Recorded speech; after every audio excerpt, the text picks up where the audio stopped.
Friends, ఆంధ్రప్రదేశ్లో విద్యుత్ ఒప్పందాలకు సంబంధించి పార్లమెంటులో కూడా ప్రకంపనలు సృష్టించడానికి కాంగ్రెస్ పార్టీ వ్యూహరచన చేసింది. ఈ మేరకు వాయిదా తీర్మానం ఇచ్చింది. ఈ అంశం పైన గట్టిగానే పట్టుబట్టి చర్చ జరగాలని కోరింది. కానీ సభ వాయిదా పడింది. రేపు మళ్ళీ ఈ అంశం చర్చకు రావచ్చు. కాంగ్రెస్ దీన్ని గట్టిగానే చర్చించాలని వాదించవచ్చు. దీనిపైన న్యాయ నిపుణులు చాలామంది, ఈ అంశానికి సంబంధించి న్యాయ నిపుణులు చాలామంది స్పందించారు. అమెరికాలో ఉన్నటువంటి తెలుగు వాళ్ళు, తెలుగు న్యాయవాద వృత్తి చేస్తున్నటువంటి తెలుగు వాళ్ళు కూడా ఈ అంశాన్ని గురించి స్పందించారు. దీంట్లో ప్రధానంగా ఆంధ్రప్రదేశ్ మాజీ ముఖ్యమంత్రికి సంబంధించినటువంటి అంశాలు ఉన్నాయా, ఎక్కడైనా ఆయన పేరు కానీ ప్రస్తావన కానీ ఉందా? ఇది ఎక్కడా లేదు. ముకుల్ రోహిత్గి, ఒకప్పుడు భారత్ అటార్నీ జనరల్గా ఉన్నటువంటి ముకుల్ రోహిత్గి కూడా ఇదే అంశాన్ని చెప్తున్నారు. ఇట్లా బ్రైబ్కి సంబంధించినటువంటి విషయాల తర్జన భర్జన జరిగిందే తప్ప ఎవరు ఎవరికి ఇచ్చారు, ఎంత ఇచ్చారు, ఏమి ఇచ్చారన్న డీటెయిల్స్ లేవు. అట్లాగే చాలామంది న్యాయ నిపుణులు ఇదే చెప్తున్నారు. అమెరికాకి సంబంధించినటువంటి న్యాయ నిపుణులు చెప్తున్నటువంటి అంశాలను పరిశీలించినప్పుడు ఈ కేసుకు సంబంధించి హిండెన్బర్గ్ ఏదైతే తవ్వి తీసిన అంశాలు ఉన్నాయో వాటిని అమెరికాలోని సెబీ లాంటి సంస్థ, సెక్యూరిటీస్ ఎక్స్చేంజ్ కమిషన్, దానికి ఈ వివరాలు పంపించడంతో వాళ్ళు జ్యూరీకి పంపించారు. అక్కడ జ్యూరీ అంటే అమెరికాలో సాధారణ పౌరులతోనే ఒక జ్యుడిషియల్ జ్యూరీ ఉంటుంది. వాళ్ళందరూ దాని మీద చర్చించి దీన్ని కోర్టుకి పంపాలా వద్దా ఒక తీర్మానం చేసి పంపిస్తారు. పంపించిన తర్వాత కోర్టుకు వెళ్తే కోర్టు ఆదేశిస్తుంది ఎంక్వైరీకి, FBI కానీ మిగతా వాళ్ళని కానీ రంగంలోకి దిగి దీని విషయాలు తెలుసుకోండి అని. అంతా బాగానే ఉంది. FBIకి పోయినా ఇంకోటి పోయినా ఏమైనా అసలు విషయం ఏమిటి, దీంట్లో అసలు విషయం ఏంటి అంటే అదానికి సంబంధించినటువంటి అదాని ఎనర్జీస్ కంపెనీ ఏదైతే ఉందో సంస్థ, అది సోలార్ ఎనర్జీ తయారు చేసి భారతదేశంలో అమ్మడానికి ముందుకు వచ్చినప్పుడు భారత ప్రభుత్వం దాన్ని మేము మార్కెట్ చేసి పెడతాం, మీకు అండగా నిలబడతాం అని చెప్పింది, ఒక ఇన్సూరెన్స్ ఇచ్చింది. ఆ మేరకు సోలార్ ఎనర్జీ సంబంధించినటువంటి కేంద్ర ప్రభుత్వ రంగ సంస్థ సెకి డిస్ట్రిబ్యూట్ చేసి పెట్టడానికి, రాష్ట్ర ప్రభుత్వాలతో నెగోషియేట్ చేసి డిస్ట్రిబ్యూట్ చేసి పెట్టడానికి ముందుకు వచ్చింది. ఎందుకంటే సంప్రదాయేతర వనరుల ద్వారా విద్యుత్ జనరేట్ చేయాలన్నది కేంద్ర ప్రభుత్వం లేదా అనేక దేశాల్లో ప్రభుత్వాలు చేస్తున్నటువంటి ప్రక్రియ, అలాగే భారతదేశంలో కూడా. అయితే ఈ అదానీ సంస్థ ఏదైతే సోలార్ ఎనర్జీ తీసుకొచ్చిందో దీన్ని రాష్ట్ర ప్రభుత్వాలు నెగోషియేట్ చేసినప్పుడు, అంటే సెక్కి రాష్ట్ర ప్రభుత్వాలకు తెలియజేసింది ఎంత పవర్ ఉంది, 12 గిగావాట్ల విద్యుత్ రెడీగా ఉంది, మరి మీకు ఎవరికి కావాలి ఏంటన్నప్పుడు రాష్ట్ర ప్రభుత్వాలు నెగోషియేట్ చేశాయి. అంటే బేరాసారాలు జరిపాయి. అందులో ఏమని, మాకు తక్కువకి ఇచ్చేట్టయితే, చాలా తక్కువకి సోలార్ ఎనర్జీ లభించే పరిస్థితుంది ప్రైవేట్గా, సో దానివల్ల మీరు తక్కువకి ఇచ్చేట్టయితే మీ దగ్గర తీసుకుంటామన్నారు. ఆ నెగోసియేషన్లో అదాని నేరుగా రాష్ట్ర ప్రభుత్వాలతో సంప్రదించారు.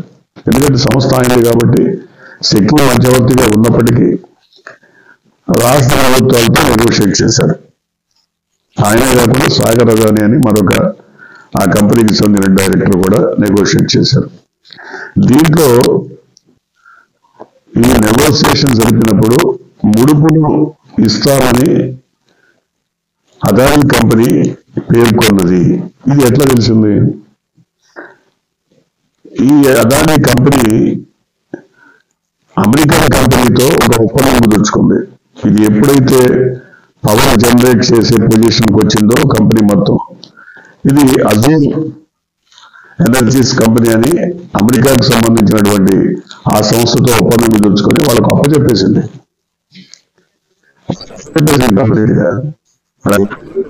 అజూర్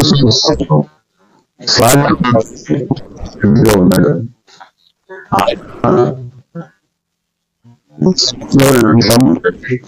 సంబంధించిన అన్ని విషయాలు ఆయన దగ్గర చెప్తూనే ఉన్నాయి.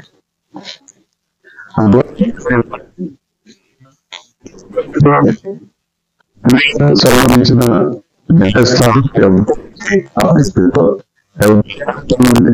వివరాలన్నీ సేకరించదు. సేకరించిన సాగర్ సెల్ ఫోన్స్ ని స్వాధీనం చేసుకున్నారు. అరెస్ట్ చేయాలి. ఒకవేళ అతను తప్పు చేశాడు అనుకుంటే అమెరికాలోనే ఉన్నాడు, అరెస్ట్ చేయొచ్చు కదా. లేదు, అరెస్ట్ చేయాల. ఫోన్స్ మాత్రమే స్వాధీనం చేసుకోండి. ఏముంది, ఎవరెవరితో నెగోషియేట్ చేశారు, వాళ్ళకి ఎంత ఇవ్వాలనుకున్నారు, ఎంత ఖర్చు అవుతుంది కూడా కంప్లీట్ డీటెయిల్స్ ఉన్నాయి దాంట్లో. ఇస్తే ఎంత ఖర్చు అవుతుంది, అది మనకు ఫ్రీ అవ్వాలా కాదా, ఇవన్నీ ఇట్లాంటి డీటెయిల్స్ బేస్ చేసుకొని FBI కోర్టుకు సమర్పించింది. కోర్టు అరెస్ట్ వారెంట్స్ కొంతమందికి ఇష్యూ చేసింది. ఇచ్చినటువంటి నివేదికలో కానీ చార్జ్ షీట్ లో కానీ ఎక్కడా కూడా ఎవరికి లంచం ఇచ్చారా ఇవ్వలేదా, ఇవ్వాలని అనుకున్నారా, ఇది చాలా స్పష్టంగా చెప్పాల్సినటువంటి అవసరం ఉంది. ఎందుకంటే ఆయన సెల్ ఫోన్ లో ఇచ్చారని స్పష్టత లేదు. ఎంత ఖర్చు అవుతుంది, యూనిట్కి ఎంత పడుతుంది అన్న లెక్కలు మాత్రమే దాంట్లో ఉన్నాయి. సో దాన్ని బేస్ చేసుకొని వీళ్ళు కేసు ఫ్రేమ్ చేశారు. కేసు ఏంటి, ఇవాళ అమెరికన్ చెప్తున్నా, ఈ కంపెనీ కానీ అదాని కంపెనీ కానీ వీళ్ళు అమెరికాలో షేర్స్ అమ్మారు. దీన్ని స్టాక్ ఎక్స్చేంజ్ లో రిజిస్టర్ చేసి షేర్స్ అమ్మారు. అక్కడి సెక్యూరిటీస్ విభాగానికి సంబంధించిన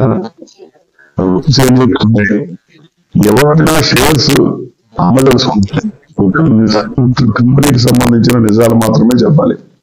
ఇతర దేశాల్లో ఒకవేళ సంబంధించిన ఏ ఒక్క అబద్ధం చెప్పినా అది ఆ దేశాన్ని మోసం చేసినట్టు. సో ఇక్కడ అదాని కంపెనీ లేదా అజూర్ ఉంది కాబట్టి వీళ్ళు మోసం చేశారు అమెరికాని, అమెరికా మదుపరిదారులను, షేర్ హోల్డర్స్ అన్నది ఇప్పుడు అభియోగం, ప్రధాన అభియోగం అదే. ఏం మోసం చేశారు, ఇక్కడ ఈ సంస్థకు సంబంధించి ఏదైతే షేర్స్ అమ్మారో సంస్థ లంచాలు ఇచ్చారు. ఆ లంచాలతో వచ్చినటువంటి సొమ్ము తీసుకొచ్చారు. దీంతో కొంత మదుపరిదారులు చెల్లించినటువంటి సొమ్ముకి మరి ఒక భద్రత ఉందా లేదా అన్న విషయం ఇవాళ స్పష్టంగా పేర్కొనాల్సి వచ్చింది. కేసు అంతా కూడా ప్రజల్ని వాళ్ళు ఎవరైతే పెట్టుబడి పెట్టారో వాళ్ళని మోసం చేశారు.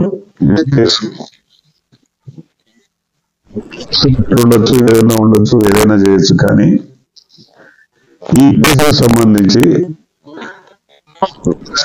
కానీ ఛత్తీస్గఢ్ కానీ ఒరిస్సా కానీ జమ్మూ కాశ్మీర్ కానీ తమిళనాడు కానీ ఈ రాష్ట్రాలకు సంబంధించిన రాజకీయ నాయకులు ఏమిచ్చారు, ఎవరిచ్చారు, ఎంత ఇచ్చారు, ఎక్కడిచ్చారు లేదు. ఇదే వాళ్ళ మొగుల్ రోగికి కూడా అదే చెప్తున్నారు. లేదు, అమెరికాకి సంబంధించినటువంటి అనేక మంది న్యాయ నిపుణులు కూడా ఇదే చెప్తున్నారు. ఈ ఇదంతా కూడా అదాని దగ్గర లేదా సాగర్ అదాని దగ్గర ఎవరైతే ఉన్నారో వాళ్ళ దగ్గర ఆగిపోతుంది కానీ ఇంకా అంతకుమించి వేరే రకాల ఈ స్పష్టత ప్రతి చోట ప్రతి సందర్భంలోనే కనబడుతోంది. అయితే ఇంత స్పష్టంగా చెబుతున్నప్పటికీ, ఇన్ని స్పష్టంగా వివరాలు వివరిస్తున్నప్పటికీ ముఖ్యంగా జగన్ జైలుకు పోతాడు, అమెరికా జైల్లో బ్రెడ్ తినడానికి ట్రై సరే అమెరికా జైలు తింటారని ఆయన ట్రయల్స్ ఏదో వేస్తుండొచ్చు కానీ మరి అంతకుముందు ముఖ్యమంత్రి 54 రోజులు జైల్లో ఉండడానికి ఎన్ని రకాల ట్రయల్స్ చేసి ఉండాలి? ఆయన కూడా ట్రయల్స్ చేసి ఉండాలి కదా. ఒకవేళ ఒకవేళ ముఖ్యమంత్రి అయితే మళ్ళీ ఇదే రకమైన పరిస్థితి ట్రయల్స్ చేయాలి కదా. చీప్ ప్రచారం, చీప్ టెక్నిక్స్, ఒక నీచమైనటువంటి సంభాషణలు వీటిని వదిలేసి మాట్లాడుకుంటే హుందాగా దీని విషయం చర్చిస్తే అందరికీ బాగుంటుంది. మొత్తం కేసులో కీలకమైనటువంటి అంశం, న్యాయ నిపుణులు కూడా చెప్తున్నటువంటి అంశం, అమెరికాకు సంబంధించినటువంటి ఎక్స్చేంజ్ కమిషన్ అదాని వాళ్ళు మోసం చేశారు. ఇది ప్రధాన అంశం. పలుమార్లు వాళ్ళు ప్రెస్ నోట్స్ ఇచ్చారు.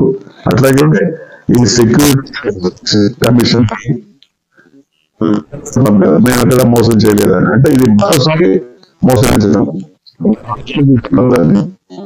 ఒకసారి మోసం చేయటం, మేము ఎక్కడ తప్పు చేయలేదని చెప్పడం కాకుండా పలుసార్లు ప్రెస్ నోట్స్ ఇవ్వడం, పంపడం, మరింతగా మోసం చేయడం. మేము తప్పు చేసామనుకుంటే దీంట్లో కన్సిడరేషన్ ఉండేది అని అమెరికన్ నిపుణులు చెప్తున్నారు. కానీ ఇప్పుడు 1కి 2 సార్లు 3 సార్లు 4 సార్లు కూడా ఇంత జరిగిన తర్వాత సంబంధించిన సంస్థలు మేము అక్కడ తప్పు చేయలేదు, మోసం చేయలేదని వస్తున్నాయి. ఇది కరెక్ట్ కాదు. భారతదేశంలో కూడా సెబీ ఉంది. సెబీ కూడా ఇలాంటి చేస్తుంది. అమెరికా కూడా అంతే. సెక్యూరిటీస్ ఎక్స్చేంజ్ కమిషన్ అమెరికాలో ఉంది. వాడు దాంట్లో పెట్టుబడులు పెట్టేటప్పుడు పెట్టుబడుల రక్షణ అవసరం కదా. ఏదో కంపెనీలో ఫోన్గా పెట్టేసి ఆ కంపెనీ బోర్డు తిప్పేసి వెళ్ళిపోతే మరి 100,000 కోట్లు, లక్షల కోట్ల రూపాయలు నష్టపోయే పరిస్థితి ఉంటుంది. కాబట్టి వాటికి ఒక రక్షణ కల్పించాలని ఇక్కడ సెబీ కానీ అక్కడ మరి సెక్యూరిటీస్ ఎక్స్చేంజ్ కమిషన్ కానీ పనిచేస్తాయి. అదేవిధంగా ఈ కంపెనీకి సంబంధించి, ఈ సోలార్ ఎనర్జీకి సంబంధించినటువంటి ఈ కంపెనీ ఇండియాలో వ్యాపారం చేయడానికే ఇన్ని ముడుపులు ఇచ్చి ఇంత గందరగోళం చేస్తే ఇలా ఏమవుతుందా, పోతుందా, దీనికి షూరిటీ ఏంటి అనేది ఈ అంశం మీదనే వ్యవహారం నడిచింది. అదానీ కంపెనీ మరి అక్కడ స్టాక్ ఎక్స్చేంజ్ అని అక్కడ ఉన్నటువంటి మదుపరులను మరి ఎవరైతే వాళ్ళు డబ్బు పెట్టుబడి పెట్టారో పెట్టుబడిదారులను వాళ్ళని మోసం చేసింది అన్న కేసే ప్రధానమైంది. సో దీనివల్ల రాజకీయాలు అనేక రకాల రాజకీయాలు ఈ వెనక పనిచేస్తున్నాయి. ఇండియన్ వెనక కాంగ్రెస్ పార్టీ ఉందని, రాహుల్ గాంధీ ఉన్నాడని, ఇండియన్ వరకు ఇంతగా ఒత్తిడి చేసి అదాని మీద మరి కేసులు పెట్టేదాకా తీసుకురావడం వల్ల రాహుల్ గాంధీ ప్రమేయం ఉందని ఒక రాజకీయ వాదన, అలాగే అరెస్ట్ అయితే ఆయనతో పాటు మరికొంతమంది మాజీ ముఖ్యమంత్రులు అరెస్ట్ అవుతారని మరో వాదన. ఇవన్నీ చూసిన తర్వాత ఇవాళ మాజీ అటార్నీ జనరల్ గా ఉన్న ముకుల్ రోహిత్ చెప్పింది ఏంటంటే ఇందులో ఎక్కడా స్పష్టత లేదు. ఈ కేసులో మోసం చేసిన మాట ఒక్కటే స్పష్టంగా ఉంది. అమెరికాకు సంబంధించినటువంటి పెట్టుబడిదారులను మోసం చేసింది, అక్కడ ప్రభుత్వాన్ని మోసం చేసింది, సెక్యూరిటీస్ ఎక్స్చేంజ్ కమిషన్ ని మోసం చేసిన వాదన తప్ప మిగతా ఏమి కూడా నిలబడేవి కాదు. ఎవరికి ఆ సాగర్ అదానికి సంబంధించిన సందర్భంలో కూడా ఎంత ఇచ్చారు, ఎవరికి ఇచ్చారు, ఎప్పుడు ఇచ్చారు అన్నది లేవు. ఒకవేళ వాళ్ళకి ఏదైనా బ్రైబింగ్ ఇస్తే అది ఎంత మనకు ఖర్చు అవుతుంది, దానికి సంబంధించి ఎంత ఖర్చు అవుతుందన్న మైక్రో డీటెయిల్స్ మాత్రమే అందులో ఉన్నాయి అనేది వాదన. ఎందుకంటే ఇది ఇలాంటి అంశాలని అంత తేలిగ్గా భారతదేశంలో రాజకీయ నాయకులు వదిలిపెట్టరు. తమ ప్రత్యర్థుల్ని ఏదో విధంగా తొక్కేయడానికి, అణిచేయడానికి, రాజకీయంగా కక్ష తీర్చుకోవడానికి ఈ రకమైనటువంటి అంశాలను తుదిదాకా లాగుతూనే ఉంటారు. కాబట్టి చూడాలి ఏం జరగబోతుందో.